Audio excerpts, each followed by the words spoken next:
Hi, so this is the Charnwood Arc 5. It's the 5 kilowatt multi-fuel stove made by Charnwood, and I'm going to explain how to light it and how to clean it. So this is ours here, so we're going to, you sometimes find that the glass goes a little bit mucky down the bottom. So the best course of action is just get a damp cloth or a wipe and just dab it in the ash and just wipe it on the glass. I'm just going to do a quick wipe today for the sake of the video, but obviously spend a little bit more time on it, and generally speaking the glass will stay clean on its own, but sometimes you just need a little bit of a wipe and it all is coming off lovely. So there we go. Okay, so the Charnwood has a multi-fuel grade, which is down at the bottom here, and it also can be a wood burner, and you'll see just down here there's a little key, and here is a big silver key, and you put that in here and you can actually turn the grate from being a wood burner into a multi-fuel. So when it's lifted forward it's wood, and backwards it's into the multi-fuel setting. There's also a setting here, when it's pushed in it's for wood burning and pulled out for solid fuel. Any amount of solid fuel, it must be pulled out. Okay, so we're going to have it set for wood because wood is better. So here we have our wood set up. So we're going to use the top-down method again, which is by far the best way of lighting a stove. The top-down method allows the fuel to burn from the top down into the bottom of the tower. So we've started with some logs at the bottom, on top of some ash, some smaller logs on top. We're going to put some kindling on top of that, just here. And we have some firelighters, and these firelighters are the natural firelighters. They're made of straw, and these are perfect because they're nice and clean and they don't smell and they're brilliant.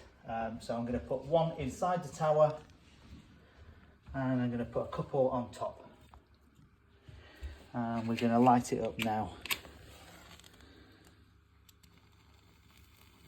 So the first thing to bear in mind is we need lots and lots of nice air going into the fire, so we make sure that the control is pulled fully open in the boost setting, and we're going to close the door, but just not quite. We're going to leave that slightly ajar, so you'll see that the door is not quite properly shut. Bear in mind that you're set in the wood setting here, so we've got the thing pushed in and the grate closed, and that's now working. So the kindling is going to burn down into the bottom of the tower, and then the logs will get going. So for the first sort of 5 minutes or so, if I was to close the door now, you'll see some condensation start to build up a little bit on the glass. As I open the door, that clears really nicely. So it's always a good idea on the Charnwood Arc to just leave the door slightly ajar. And this also, bear in mind that when you're loading the stove during the evening, if you open the door and put a log on it and the log just sort of struggles to take and smoulders a little bit, just crack the door for 5 minutes just while it allows it to take. Just while that's getting up to temperature as well, I just wanted to talk to you about a little bit more options of fuel, because obviously logs are brilliant, but these are a briquette that we have made locally, and these are by Killinghall briquettes, and these are made from sawdust that's compressed. They're fantastic. They're a byproduct. They're made out of waste wood, and these burn absolutely beautifully. So the beauty of this is you can also break these up into smaller pieces, and you can actually use them as kindling as well, although I'll cover myself in it. So now we've got the stove going here. Don't touch the control until the stove's really got up to temperature, but we're going to close the door now properly, and then if at this point you find that the flames drop down, then just crack it back open again. You can see the difference when you actually open the door a little bit. It really roars quite a lot, and then close it again. There we go. Cleaning the stove, we use a dry cloth, just a nice clean dry cloth. No water, no moisture put on the stove. We try to avoid putting chemicals on them because it can react with the paint.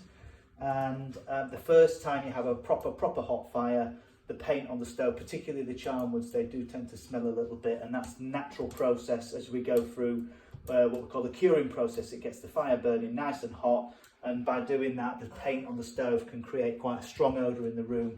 So we do suggest the first proper fire that you open the windows a little bit and just ventilate, but push through that fire and get it out the other side, and then that won't come back again.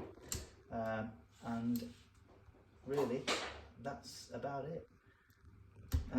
We shall get the fire up to temperature, as I say, by using the boost setting, and then once the stove is nice and hot, we can start to regulate the temperature, but obviously only until you've got a nice hot fire.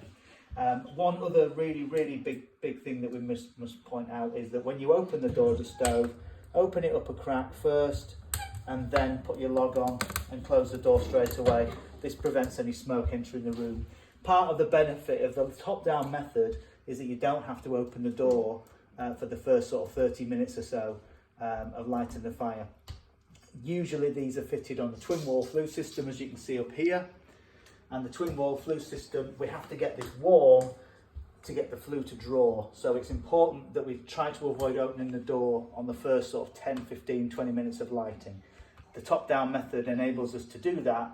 So by the time the logs at the bottom of the stove have burnt through, we can then open the door and put a log on. But important to open the door a little crack first, let the fire catch up, and then close the door.